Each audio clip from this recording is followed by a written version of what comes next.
Welcome back to another episode of Eli the Computer Guy Says, Yep, it does appear that you might be screwed. It does seem like your life might be effed up right about now. So yep, we have more layoffs. And this looks like the world of technology that we are currently in. I actually did just cancel the Fireside Chat series. We're gonna delay it for a little while. So for Silicon Dojo, that's why I'm here to make money for Silicon Dojo. Anyway, a free technology education. One of the things I decided to do was fireside chats for people, for companies that were hiring. And so I got this great idea. I booked a space at the library, like a month and a half from when I got the idea. I started going to talk to people. And then what I found out is most employers just don't care right now. Either most employers are not actually hiring, or if they are hiring, they have so many resumes, they don't know what the hell to do with the resumes. So yeah, that idea has been shelved for a little bit, and that is the reality of the tech sector, right? There are just a tremendous number of layoffs that are just continuously occurring at the exact same time. Companies are not hiring, which just creates this weird malaise in the tech industry. Add to that frankly we are overstaffed. We have a surplus of technology professionals, and yeah, it is a bit of a mess to try to get a job right now. That's why if you want a job in the tech industry, you need to go out there and bust your ass. If I tell you you need to start putting stuff onto GitHub, I don't need to hear your fucking excuses about why should I have to put shit onto GitHub. Look, you don't want to put stuff onto GitHub? Fine, go flip some goddamn burgers. I don't know what to tell you.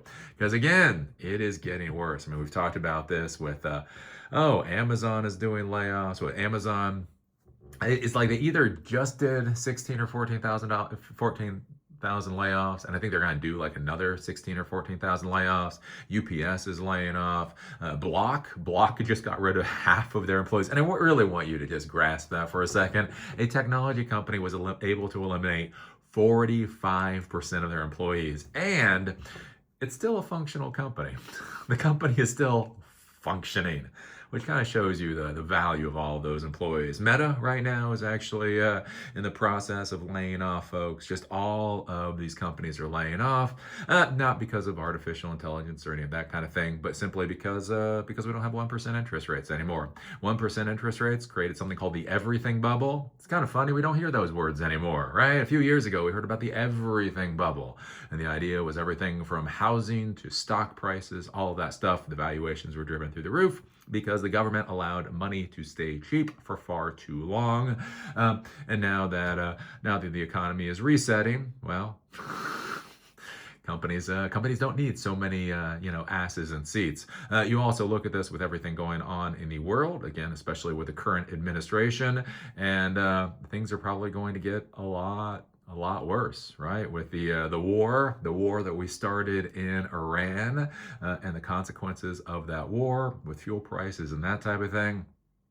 I don't know. It's just going to be a hell of a macroeconomic environment, and we're starting to see this in different places. And I think that's the interesting thing with this particular story, is it does start to show you where systems start to crack. So Epic Games cuts 1,000 jobs as Fortnite, quote, magic fades in extreme market conditions. Right, so Epic was one of those companies. Epic was one of the companies, right, with 1% interest rates. Didn't seem like they could do any wrong. They were gonna take over the world. They had a great business model, right? The freemium business model. You come in, you don't have to pay anything to play the game, but if you want skins, you want this, you want that, you want the other thing, you just have to throw in a couple of dollars. Well, here's the thing. When everybody is flush, when people feel like they have more than enough money, right? They will throw money at you and you will have a successful business. Problem you run into is when people don't feel like they have enough money, they're like, well, maybe I don't need to buy a skin today. Let's see. I can either buy half a gallon of gas or I can buy a Fortnite skin. What are people going to start doing? They're going to start buying those half gallons of gases. And again, I think this is going to hit the tech world pretty significantly. As I've talked about before, I feel like so much of the stuff in the technology world right now really isn't necessity. It's more luxury, like weird luxury, curiosity luxury, like, oh, let's buy that thing or let's have that thing because it exists. But if that thing didn't really, if it wasn't there anymore, I do question if anybody would really notice the loss. And so that's going to be a big problem for a lot of these technology businesses. Is like what happens when people start reassessing their spend. I know it sounds like a little thing, but again, I talk about this with ChatGPT. So I've been using ChatGPT for years, for about 2 years. I was paying $20 a month for ChatGPT, and I was fine. Who the hell cares? $20 a month. I'm a professional, whatever. Anyways, in order to use ChatGPT 2 years ago, you had to buy a $20 a month subscription. There was the whole brouhaha between Anthropic and the Department of War here in the United States. It just got me thinking about things. Again, not actually political, just like, I have not reassessed the value of ChatGPT in a long time. And what I realized is I was able to cancel my ChatGPT subscription, and I get all the services I need for free. All the services, all the AI services that I need, I can access for free and not pay a dime. And that's the thing, is right, when people have money, when people are flush, when people have not reassessed their workflows and their inertia, they'll keep throwing money at things. As soon as something happens and they have to reassess what they're doing, all of a sudden they start chopping bills, cutting payments off. Again, you start thinking about that at scale, and that is when thousands and thousands of people lose their jobs. And then when those thousands of people lose their jobs, they have to reassess their spending, which means thousands of more people lose their jobs. Yay! How do you like Trump's economy? How do you like Trump's economy? Eli, you have TDS. The question, my friends, is not whether or not I have TDS. It's why the fuck you don't. Let's be clear here. Saying that people have TDS at this point in time is not the insult the Goombas think it is. Epic Games announced layoffs of 1,000 employees Tuesday, citing declining Fortnite engagement. Quote, "We've had challenges delivering consistent Fortnite magic with every season," CEO Tim Sweeney admitted in a memo to staff. Quote, "Today we're laying off over 1,000 Epic employees. I'm sorry we're here again, and the downturn in Fortnite engagement that started in 2025 means we're spending significantly more than we're making, and we have to make major cuts to keep the company funded." I do think that's kind of an interesting thing. That's what I was surprised about. So a lot of these companies aren't profitable enough, right? They're profitable. Again, you talk about the Microsofts, the Amazons. Again, a lot of the big tech companies, they actually do have a profit. They're just not profitable enough to keep the stockholders happy. One of the interesting things they're saying here is, nope, they're actually losing money. Again, a company the size of Epic doing Fortnite is actually losing money. And we have to make major cuts to keep the company funded. Sweeney's memo also noted broader weakness in the video game industry weighing on the company's finances. The cuts, along with more than $500 million in savings from lower contracting and marketing spending and unified roles, would put the company in a, quote, more stable place, according to Sweeney. Live services, which depend on a steady stream of new content to keep players engaged, are showing signs of cracks. And again, I do wonder with this kind of thing if it's just people are simply running out of money. Quote, "Market conditions today are the most extreme since the early days of the company founded in 1991, Sweeney wrote, adding that the layoffs aren't related to AI. So this isn't about artificial intelligence. This is just about basic business fundamentals is why they're going to be getting rid of 1,000 folks. And so I think that's kind of just an interesting thing to be thinking about. Again, you look at a company like Epic, right? A company like this has been able to make money because people basically felt like they were flush with money. They were throwing money at this kind of company for crap like skins, like literally stuff that people don't need. The other thing to be thinking about is Fortnite has actually been around for a while.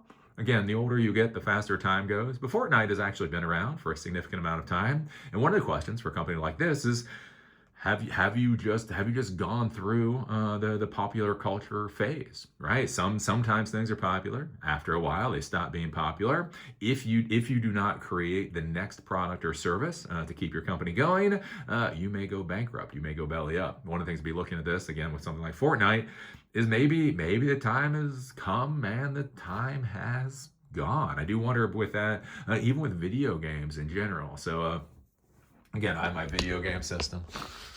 we go over here. I'm down in my lab environment again. I got my big old TV over there, and I got my PlayStation 5 plugged into it. And I've been playing, or I was playing, Ghosts of Sushi, whatever the hell it's called. Yeah, I don't know. I just stopped. I stopped playing it. I do this every once in a while. Right, because again, like one of the things you look at with these video games is many of them are so similar, and they are such time sucks that at what point do people just get bored of the concept and move on to other things? And so I think a lot of this is going to be hitting things like the video game industry. Also, the question of, do you have free time? Right? If you're out there, if you have to get a second job, if you have to get a third job, you don't have time to play Fortnite, right? And if your ass is working two jobs just to pay the rent, again, how likely are you to spend a couple of bucks on a skin when you know exactly how much time that takes to actually get? I do think it'll be a harder time for a lot of these businesses going into the future. And so that's where I'll be curious to see where this goes for like the video game industry, right? The video game industry has been growing. But again, I do play video games, right? I play that Ghost game. I play a lot of different things, Assassin's Creed and the rest of it. And I gotta say, the quality of the games isn't that great. Like, it was exciting. Like, if you go back 5 or 6 years ago when I got back into video gaming, it was exciting. It was like a whole new world of video gaming. Now it's kind of all the same world. I mean, like, Assassin's Creed is a lot like that thing, which is a lot like a different thing, which is a lot like the thing that was before that. And at a certain point, you just kind of get bored of it a little bit. So again, I don't know, should video games expect the growth that they've had previously? I think that's going to be an interesting question. So there you go. Some things to think about. Epic is getting rid of 1,000 employees, not because of artificial intelligence, but because their business sucks. The world has moved on, it appears, and it doesn't seem like they're coming along for the ride. And so this is an important thing to be thinking about. Again, in these difficult economic times, just because your company was previously successful does not mean it will continue to be successful. If you look at AOL, if you look at BlackBerry, if you look at Friendster, MySpace, Kodak, so many technology companies, Yahoo, right? Yahoo was the Yahoo of its era. Until it ended up being a tax deduction at a certain point in time. So one of the things to be thinking about is, do you actually feel comfortable in your company? Do you feel your company is on the path to get them through 2030, or are they in the path to be irrelevant by 2030? Something to think about. So anyways, that's all I got. Do remember, I do these videos in order to support Silicon Dojo, free hands-on technology education that empowers you to do whatever the hell it is you want to do in Durham and Asheville, North Carolina. We have a class coming up on the OpenAI API on Tuesday here in Asheville. We have many more classes coming up too. Take a look at silicondojo.com if you're interested in attending the classes. And if you want to help support free and user education, there's a donor box link down below. And with that, see y'all later.